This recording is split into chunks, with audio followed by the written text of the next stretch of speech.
Haleluya. Bwana Yesu asifiwe. Bwana Yesu asifiwe. Mwambie jirani yako mambo bado. Mwambie tena mambo bado.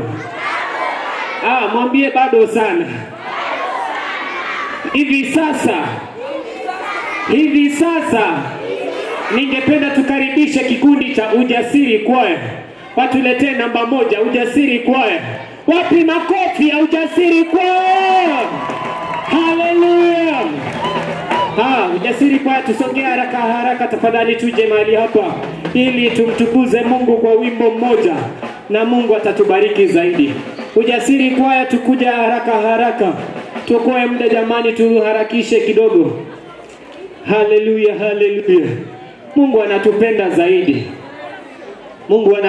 zaidi. Anasema kwamba ijapokuwa dhambi zako ni nyekundu kama damu, bado anaweza kusafisha ziwe nyeupe kama theluji. Bwana Yesu asifiwe. Hakuna kilicho ngumu kwa Bwana. Yote anaweza. Haleluya. Iwapo unaamini kwamba Yesu anaweza yote, sema amen kubwa. Haleluya.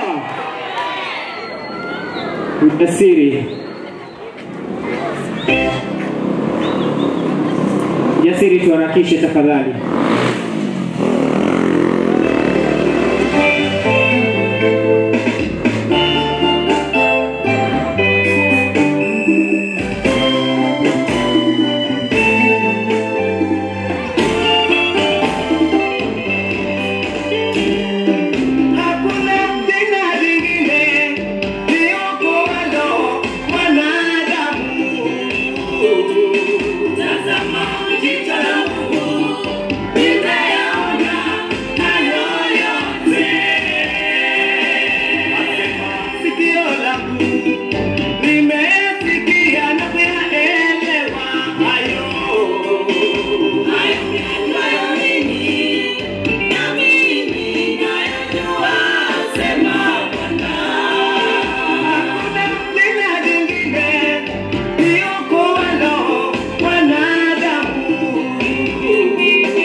Ulipotingika tu kidogo tukitingika ukimsifu Yesu, Bwana ndiye tegemeo kwa wanadamu wote wamchao.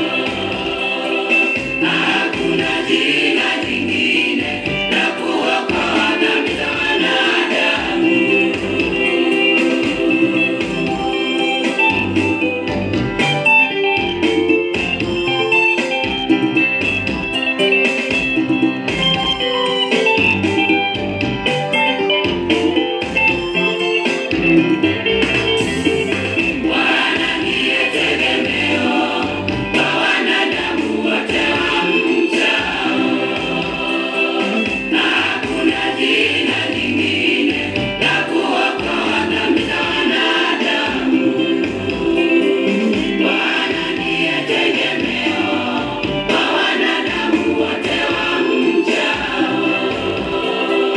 Hakuna jina jingine la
lazima tufurahie Mungu wa wokovu wetu.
Tuongeze makofi ya Yesu tena.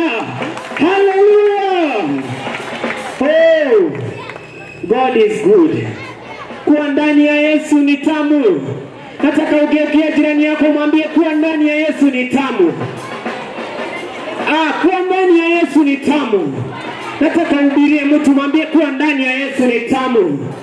Ni tamu zaidi ya asali. Ni tamu zaidi ya hamburger.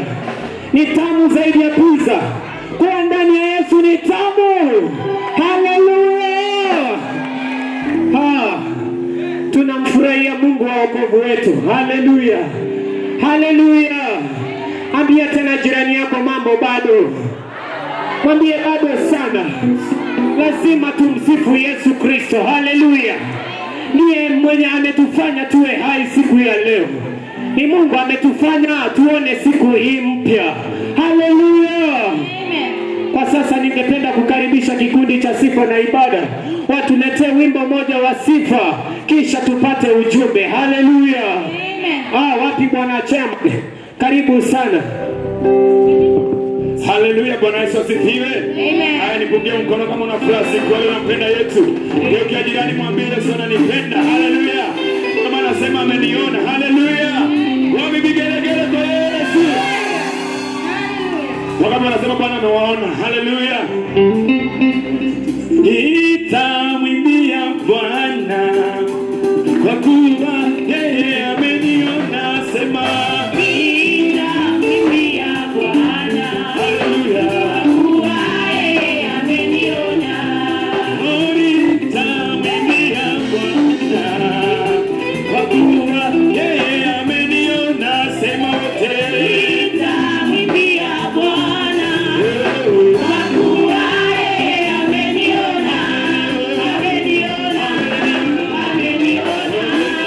Ameniona.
Yesu ni tamu. Haleluya.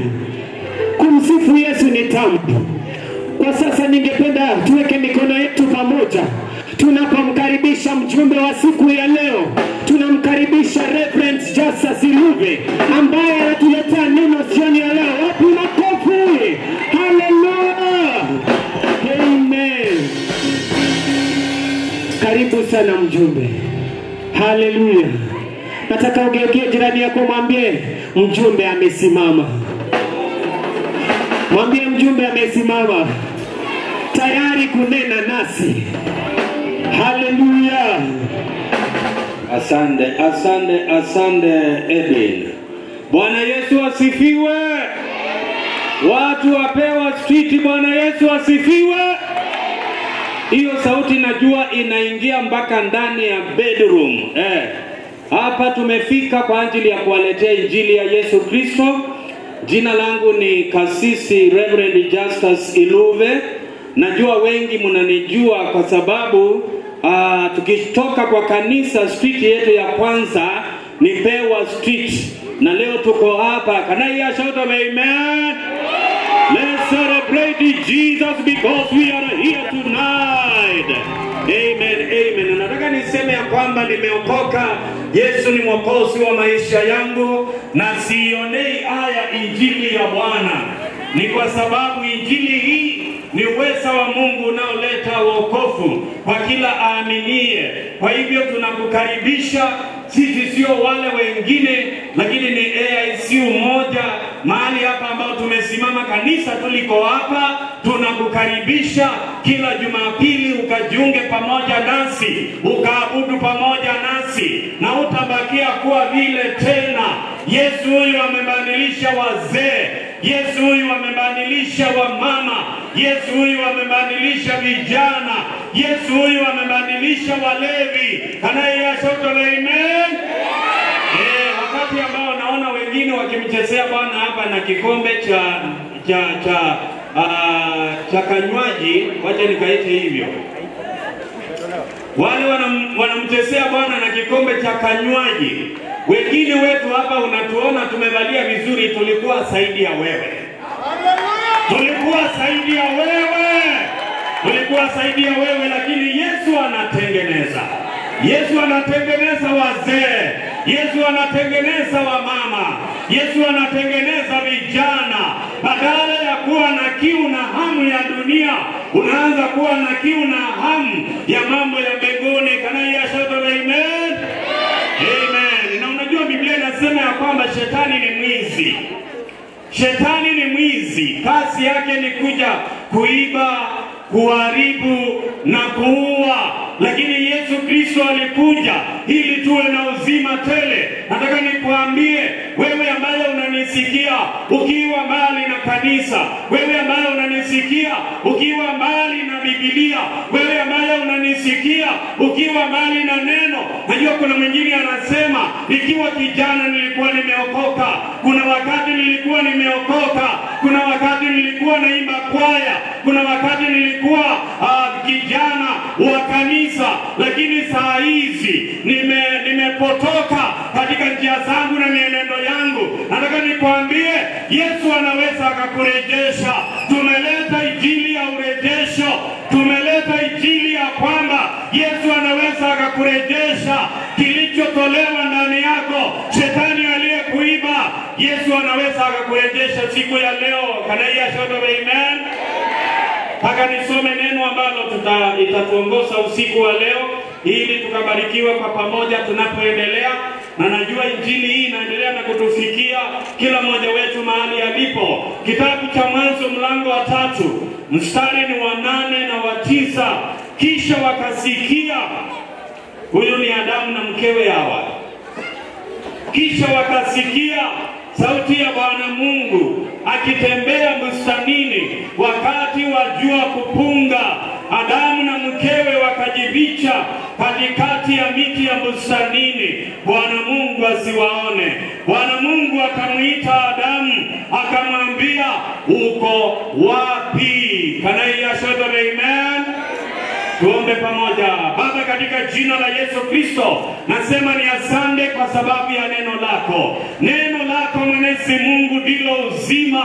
Ulisema Yesu Kristo ya kwamba mwanadamu hataishi kwa mkate pekee, bali kwa kila neno linalotoka katika kinywa chako Bwana. Na leo hii umeamua kunena hapa katika street hii ya Pewa. Tunaomba katika jina la Yesu Kristo ya kwamba Bwana utanena na mzee, utanena na mama, utanena na kijana, utanena na mtoto, na injili hii ya ukombozi wa Yesu Kristo itamfikia kila mmoja wetu, kwa maana mapenzi yako ni kila mtu afikie toba na msamaha wa dhambi. Nena nasi Bwana, unitumie kunena mausia yako kwa ajili ya utukufu wa jina lako. Katika jina la Yesu Kristo tunaomba na kuamini, na wote tunasema na ya somebody shouting an amen. Haka niseme ya kwamba tunaishi wakati ambao kuna kizazi kimepotoka. Kuna kizazi kimepotoka. Kuna watu wamepatikana, lakini kuna watu wengine hawajapatikana. Kuna watu ambao wanafikiria wako na maisha, lakini hawana maisha, kwa maana wamepotoka katika maadili yao, wamepotoka katika njia zao, wamepotoka katika matendo yao. Nataka jioni ya leo nikujulishe ya kwamba kuna nafasi yako ya kurejeshwa tena.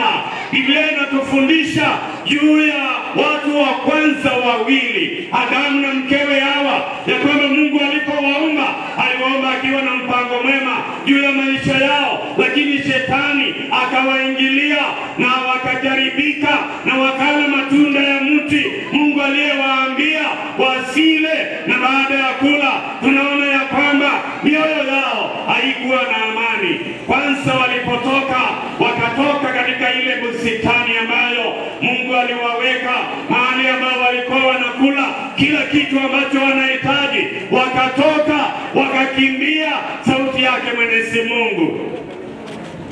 Na Biblia inasema ya kwamba Mungu akawatembelea wakati wa mchana. Leo Mungu ametembelea Pewa Street. Mungu akawatembelea Adamu na mkewe Hawa, na alipowatembelea kuna swali aliwauliza. Can I hear shout of amen? Kuna swali aliwauliza. Bwana Mungu akamwita Adamu, akamwambia, uko wapi? Uko wapi? Unajua hiyo swali iko na maana nyingi sana. One of the things that happens is when sin has taken place in your life, you are spiritually displaced. Kuna watu wengi sana ambao wanasikia sauti hii jioni ya leo, and their lives are spiritually displaced. When your life is spiritually displaced, hauna ushirika na Mungu, hauna ushirika na Yesu Kristo, hauna ushirika na Roho wa Mungu, na wewe ndiye mtu ambaye Mungu anauliza leo hii, uko wapi mzee wewe? Na watu wengi shetani akawadanganya, akawaigiza katika anasa za dunia.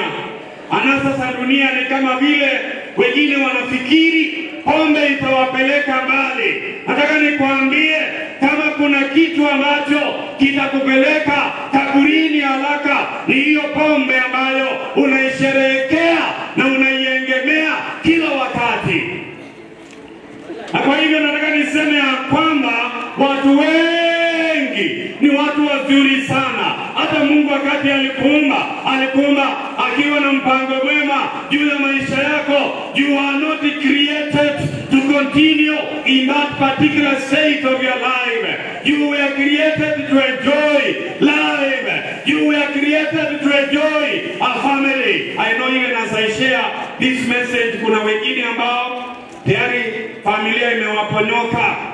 Mzee amezama katika pombe, mke ameenda, watoto hata wajui wafanye nini, kwa maana baba yao amepotea, baba yao ametokomea katika ulevi na pombe ya dunia hii. Lakini wacha niseme ya kwamba Mungu ni wa upendo sana. Our God is so loving. that when you are lost, when you have no fellowship, unajua wakati ambao Adamu na Hawa walitenda dhambi, walipoteza ushirika wao na Mungu. Wengi ambao wanasikia sauti hii, they don't have a fellowship with God. Hawana ushirika na Mungu, wamepotoka katika maisha yao. That is why going to church for you is not important. It is going to be important when you know the Lord that you are going to worship. Na tunasema ya kwamba we are not only appealing for church goers, we are appealing for men and women to come to the saving knowledge of our Lord and our Savior, Jesus Christ. Paulo akasema ya kwamba ikiwa mtu yeyote yule yuko ndani ya Yesu Kristo, ni kiumbe kipya, ya kale yamepita, tazama yamekuwa mapya. Amen. Yesu akikuokoa mambo ya kale yote anakuondolea. Kuna wengine wanasema mimi ni mwenye dhambi wa kupindukia. Pombe ninalewa, sigara ninafuta, bangi ninafuta. Tumekuja kukueleza ya kwamba there is a Savior who can transform your life. Kuna Mwokozi ambaye anaweza akabadilisha maisha yako, naye ni Yesu Kristo mwenyewe. Kuna Mwokozi ambaye anaweza akaleta urejesho katika maisha yako, wewe ambaye unateseka kimoyomoyo. Hata najua kuna wengine ambao wanaangalia wanaona hawana matumaini katika maisha. Kwa hivyo wacha tu niendelee na pombe, nipunguze stress yangu. Najua watu wako na sababu nyingi kwa nini wanalewa. Watu wako na sababu nyingi kwa nini wanafuta sigara. Wengine wanasema ili niweze kupunguza stress yangu. Nataka nikwambie, when you come to Jesus, Jesus will take over your life. Yesu akasema katika Mathayo 11:28, Njooni kwangu ninyi nyote msumbukao na wenye kulemewa, nami nitawapumzisha. When you come to Jesus, Jesus is going to give you rest. Many of us are undergoing unrest in their lives. Many of us are undergoing unrest in their families. Many of us are going unrest in their marriages. When you come to Jesus, Jesus will give you rest because He is God and He is all powerful. Can I hear shout of amen? Kama unasikia sauti hii, pigia Bwana Yesu makofi. Mahali ulipo, Yesu anakuhitaji jioni ya leo, anauliza uko wapi? Na Isaia mlango wa 1 mstari wa 18, Mungu bado anaendelea na kuongea na mwanadamu. Wana wa Israeli wakawa wamepotoka katika dhambi, na Mungu akawaachilia wakachukuliwa mateka katika nchi ya Babiloni. Na wakati ambao walichukuliwa mateka katika nchi ya Babiloni, Mungu akaja pia kuwatembelea kwa kinywa cha nabii na akawaambia, Njooni tusemezane. Come, let us reason together. Come, let us reason together. It is only in God, it is only Christ Jesus who is calling upon men and women to come and reason with Him. Kuna watu ambao hata wamekataliwa, wengine wanakaa hapa mjini, lakini in their families they are suffering rejection. You are suffering rejection. Your brothers and sisters do not want to see you. You are suffering rejection. You are undergoing rejection in your life. Jesus is saying, come to me and I will give you rest. Njooni kwangu ninyi nyote msumbukao, nami nitawapa raha, nitawapa mapumziko. Kuja, Yesu anakuita. Mungu akamtembelea Adamu na Hawa na akawauliza, uko wapi wewe Adamu? The devil is a liar. Can I hear shout of amen? The devil is a liar. Shetani ni mdanganyifu. Shetani wakati mwingine anataka kuonyesha uko mahali, anataka kuonyesha unaenjoy. But I want to tell you, you are not enjoying. The world is going to consume you. Dunia hii hautaiweza. Wengi walipita mbele yako, wakajifanya wanaifurahia kama wewe, wakaingia katika anasa za ulimwengu. Lakini Biblia inasema ya kwamba hadi wakati ambao walisikia sauti ya Yesu na wakamrudia, maisha yao yakapata urejesho. Jioni ya leo nataka nikueleze ya kwamba kuna roho wa urejesho ambaye amekutembelea usiku wa leo. Kuna roho wa ukombozi ambaye amekutembelea usiku wa leo. It is not about where you are. It is not about your situation. It is not about your suffering. It is not about the background where you come from. Kuna watu wanasema kwetu tulipeanwa katika dhambi. Pombe ya kwetu ni ibada. Unajua kuna watu ambao pombe ni ibada. Kuna madhabahu ambazo watu walijengewa, watu waliingizwa ndani yake kwa ukoo wa babu wa mababu wa mababu. Yesu alikuja kuondoa hiyo. Na anasema, "Njooni kwangu ninyi nyote msumbukao na wenye kulemewa na mizigo, nami nitawapumzisha." Yesu jioni ya leo anaongea na mtu, anaongea na mama, anaongea na mzee, anaongea na vijana, na anasema, "Njooni kwangu ninyi nyote msumbukao." Si wewe umesumbuka kiasi gani na mambo ya dunia hii? But I want to tell you, your time has come. Biblia inasema, kisikia sauti ya Bwana usifanye moyo wako kuwa mgumu. The time of salvation is now. And I hear somebody shouting now. The day of salvation is now. Siku ya wokovu ni leo. The day of salvation is today. Do not say tomorrow, because tomorrow may not come. Na unajua Mungu anakupenda sana hata ukiwa mwenye dhambi. It is for your reason that we are here. It is for your reason that we have come here. Mungu anakupenda sana hata ukiwa mwenye dhambi, na ndio maana ametutuma mahali hapa jioni ya leo tukuletea habari njema ya kwamba your life can change. You can change things in your life. The Lord has changed many of us. Yesu ametubadilisha wengi wetu. You can also change your life. You can also change your situation by the Spirit of the Lord. And therefore, we are appealing tonight that our God is calling upon all men. Haijalishi kabila yako ni gani. Yesu hana ubaguzi. Yesu anaokoa Wakamba. Mimi ni Mkamba, na wewe pia ni kabila yako. Yesu anaokoa makabila wote. Iwe wewe ni Mkikuyu, iwe wewe ni Mjaluo, iwe wewe ni Mtaita, iwe wewe ni Mluya, iwe wewe ni nani wa kutoka wapi, Yesu anaokoa watu wote. Can I hear an amen? Na kwa hivyo nataka jioni ya leo tuendelee na kusongea karibu na Bwana. You know, you cannot run away from God. Mtu akasema ya kwamba the best way to run away from God is to run towards Him. If you are running away from God, you better run towards Him. You better run towards God. And therefore tonight, I am appealing to men and women hearing my voice that you can run to God. You can run to Jesus. You can run to God, because Jesus is able to save your life. Jesus is able to save your situation. Run to God.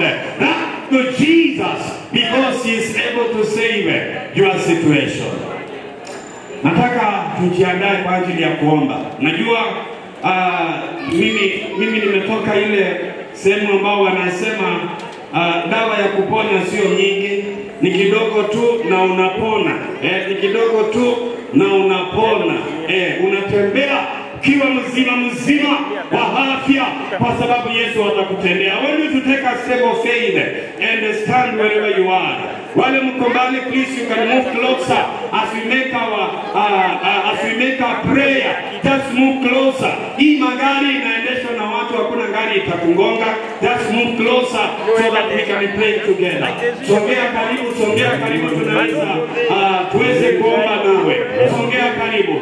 Yesu ameuliza uko wapi? Mungu akatembelea shamba la Edeni na akauliza Adamu na mkewe, uko wapi? Akauliza kabisa damu uko wapi? Na leo hii Mungu anakuuliza uko wapi? Sogeni hapa karibu. We want to pray.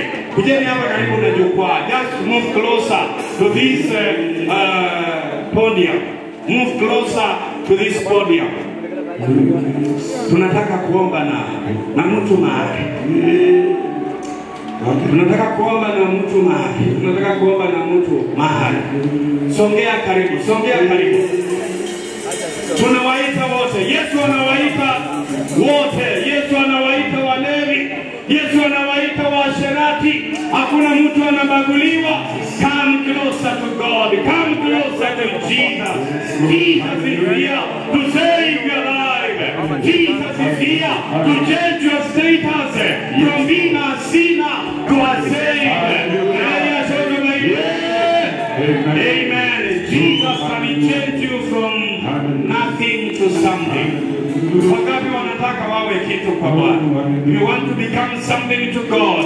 Move closer. Move closer. We want to pray with you. Tunataka kuomba na wewe. Tunataka kuomba na wewe na Bwana atakutendea, Bwana atakubariki. Asante. Asante Yesu.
Biashara na ungependa huyu Yesu aingie ndani yako, awe na nafasi, awe mwokozi wa maisha yako, inua mkono wako, tutaomba na wewe. Kuna mtu ambaye anasema mimi nataka kuokoka. Asante my brother over there. Kuna mtu atembelea pale. Wale wanasema leo hii nataka kuokoka. Naomba mjibirada msogee hapa, sogeni hapa na kuomba bali. Yesu yuko hapa kwa ajili ya kubadilisha maisha ya mtu. Yesu yuko hapa kubadilisha maisha ya mtu. Naishi katika moyo wangu ya kwamba kuna watu wengi Yesu anawaongelesha. Kuna watu wengi sana Yesu anawaongelesha. Na wengine wanaendea haya. Injili ya Bwana. Songea na wewe. Asante. Naomba songeni hapa karibu, songeni hapa. Mtu apate microphone, aletea wandugu nataka kuombe na wao. Asante sana. My brothers, Mungu anawapenda sana. Asante sana kwa ile hatua ambayo mmechukua, na nataka niwaombee na Mungu atachukulia maisha yenu. Usijali, tulikuwa kama wewe. Na Biblia inasema kuja vile ulivyo, come the way you are, come the way you are. Kuja vile ulivyo, kuja na dhambi zako zote, kuja na ulevi, kuja vile ulivyo. Mimi ni Yesu na nitakubadilisha. Naomba muweze kuomba nyuma yangu. Bwana Yesu. Semeni tu kwa sauti. Bwana Yesu. Siku ya leo naja kwako. Mimi ni mwenye dhambi, na siku ya leo ninanyenyekea na kusiungama dhambi zangu zote. Yesu Kristo, Yesu Kristo, ingia ndani yangu, uwe mwokozi wa maisha yangu. Andika jina langu kwenye kitabu cha uzima, na kuanzia leo na maisha yangu yote nijaze na Roho wako Mtakatifu. Roho atakayeniongoza, Roho atakayenifundisha. Asante Yesu Kristo kwa kuniokoa. Amen. Tuombe pamoja, nataka tuombe na nyinyi, tuombe na nyinyi, tuombe pamoja. Inua mikono yako kwa Bwana. Inua mikono yako miwili kwa Bwana, na ni njia ya kujiwachilia kwa Bwana ili achukulie. Yesu anasema kuja vile ulivyo.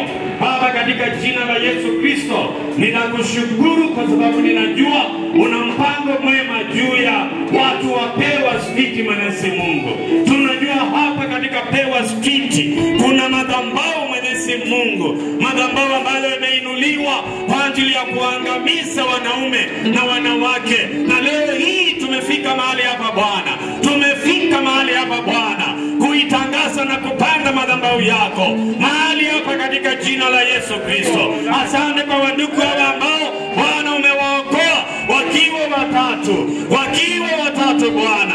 Ninajua utatu mkamilifu umewakilishwa katika mahali hapa. Ni kwa maana wandugu hawa watatu leo hii wameamua, wamemkaribisha Yesu Kristo ndani yao awe mwokozi wa maisha yao. Naomba kuanzia leo Bwana, washike mkono Bwana, waongoze Bwana, maisha yao unayajua. Wewe unajua taabu ambazo wanapitia.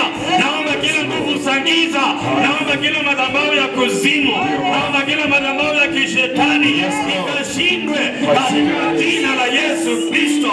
Na kuanzia leo natangaza ya kwamba Roho wa Bwana, Roho Mtakatifu wa Bwana, tembea nao wapendwa, tembea nao ndugu Bwana, tembea nao ndugu Bwana, wanapoendelea na kuelezea mema yako. I know that there is a good reason why you have saved them. Kwa nini umewaokoa Bwana? Najua una mipango miema juu ya maisha yao Bwana. Tawala maisha yao, tawala njia zao, tawala mawazo yao, waongoze, walinde Bwana, watendee mema Bwana.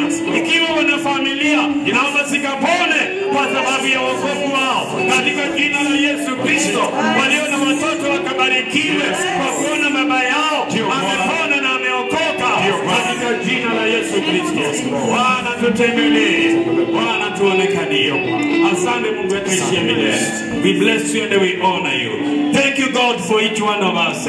We bless you and we adore you. In Jesus' name we pray. All of us we shout and say mtasaidiwa. Tunataka tuendelee na kuwaombea. Tafadhali muonane nao wapendwa, wawasaidie, mpeane majina yenu, tutakuwa tunawaombea, tutakuwa tunawatembelea. Asante sana. Pigia Yesu makofi. Amen, amen, amen. Labda wewe ni mgonjwa mahali. Unajua kuna watu ambao ni wagonjwa, kuna watu wamelemewa, shetani amewaandama na magonjwa na ungependa kuombewa. Naomba usongee karibu. Wewe ni mgonjwa mahali. Wewe ni mgonjwa mahali. Shetani amekulemea. Wewe ni mgonjwa mahali. Songea hapa, kuna uponyaji wako. There is healing for you. Songea hapa. Yesu akawafikia wengi waliokuwa na magonjwa mbalimbali na maisha yao yakapona. Labda wewe ni mgonjwa mahali, songea hapa, tutaomba na wewe. We are going to pray with you. Asante sana. My brother ni mgonjwa, kuja. Unamleta ama mko naye? Kuja my brother, tutaomba na wewe. Thank you Jesus. Asante, kujeni hapa tuone. Kuja, usiongope. Hallelujah. Kuja hapa, kuja. Hallelujah, hallelujah, hallelujah, hallelujah. Kuja. Tutakuombea. Hata ulevi ni ugonjwa. Hata ulevi ni ugonjwa. Simama tu hapa. Amen. Simama tu vizuri. Bas, simama vizuri. Kuna mwingine anasema mimi nahitaji uponyaji wa Bwana. Nahitaji uponyaji wa Bwana. Asante. Karibuni sana. Nataka nimuite Pastor Roda aje na kuombea hawa wapate uponyaji wa Bwana katika maisha yao na wokovu wa Bwana. Karibu sana. Pray for them that the healing of the Lord is going to come over you. Bwana atakuponya my brother. Naona una smile nzuri sana. Pigieni huyu ndugu. Hallelujah. Neno la Bwana linatuambia ya kwamba tukienenda kulihubiri neno lake, ishara na miujiza zitatufuata. Bwana Yesu asifiwe. Amen. Kwa hivyo naomba uinue mikono yako mahali ulipo, waelekeze hawa ambao wamesongea mbele, wanasema ya kwamba wanateswa na magonjwa. Huyu Yesu ambaye tunamtangaza anaweza kuwaponya. Baba, katika jina la Yesu Kristo tunakuinua, tunakutukuza, maana wewe ni Mungu utuponyaye. Asante mfalme wa wafalme, ni kwa sababu watu hao wamesongea mbele yako wakiwa na imani ya kwamba yale yameshinda madaktari, yale yameshinda madawa, yale yameshinda mitishamba, yale yameshinda ufahamu wao. Uponyaji unatokana na wewe na uponyaji unapatikana kutoka kwako. Ninawaombea sasa katika jina la Yesu.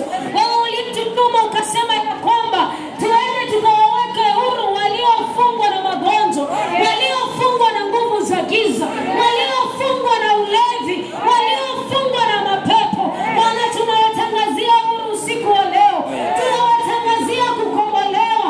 Tunawatangazia kuwekwa huru katika jina la Yesu Kristo aliye hai. Mungu wetu na Baba yetu, tunaitisha uponyaji wako sasa. Wewe ambaye una nguvu za kuponya, washukie na uwaponye. Washukie Bwana na uwaponye. Tunakemea magonjwa ambayo yamepewa majina kutoka kuzimu, ambayo yamepewa majina yanayoeleweka na wanadamu. Siku ya leo mfalme wa wafalme, tunatangaza uponyaji juu ya maisha yao katika jina la Yesu. Tunatangaza uponyaji juu ya miili yao katika jina la Yesu Kristo aliye hai. Bwana, wengine wamefungwa na pombe, ninaomba katika jina la Yesu, Bwana waondolee kiu ya pombe katika jina la Yesu Kristo. Kuanzia siku ya leo tunakataa pombe katika miili yao katika jina la Yesu Kristo. Tunakukemea shetani, tunakutangazia hauna nafasi katika maisha yao. In the name of Jesus Christ, unaweza kuwaweka huru from every addiction. Set them free, oh God, for your own glory and for your own praise. Katika jina la Yesu. Baba, tunakushukuru, tunakuinua, kwa maana tunajua wewe unasikia na wewe unatenda. Katika jina la Yesu Kristo tunaomba, tunasema amen. Tumshangilie Bwana Yesu. Amen. Tunakuja kutangaza power stick for Jesus. Power stick for Jesus. Haijalishi madhabahu iliyoinuliwa mahali hapa. Bwana ametutuma ni kwa ajili ya mtaa huu. Waliofungwa na minyororo ya giza na madhabahu ya kuzimu wawachiliwe katika jina la Yesu. Na kwa hivyo usifanye moyo wako kuwa mgumu. Hata Yesu anaweza kuokoa na kubadilisha biashara yako na kupeleka watu mbinguni kwa kazi anayofanya. Tumshangilie Bwana Yesu. Asante sana, asante. Tumefika mwisho wa mkutano wetu wa hadharani siku hii ya leo, na kesho pia tutakuwa mahali hapa kuanzia saa 9. Kuanzia saa 9 tutakuwa mahali hapa tukieneza injili ya Yesu Kristo. Bwana Yesu asifiwe. Amen. Sisi ni kanisa la AIC Umoja, na tuko hapa ili tueneze jina la Yesu Kristo. Hatuko hapa kutangaza dini, hatuko hapa kutangaza AIC, ama hatuko hapa kutangaza umaarufu wa kanisa letu. Tuko hapa kutangaza Yesu Kristo. Haleluya. Tukutane kesho saa 9 mahali hapa ili tuweze kujivunia Yesu Kristo ambaye alikufa na baada ya siku 3 akafufuka. Bwana Yesu asifiwe. Yeye alishinda kifo alishinda mauti. Bwana Yesu asifiwe. Tukutane kesho. Ambia jirani yako tukutane kesho. Mahali hapa saa tisa tutakuwa mahali hapa. Bwana yetu awabariki sana. Mungu awabariki sana. Neema ya Yesu Kristo na ushirika wa Roho Mtakatifu kuanzia sasa na hata milele. Amina, amina. Salimia mtu tu, mwambie kesho uwe mahali hapa kwa masaa. Haleluya. Haijawa rahisi kufika hapa, ni mkono wa Mungu.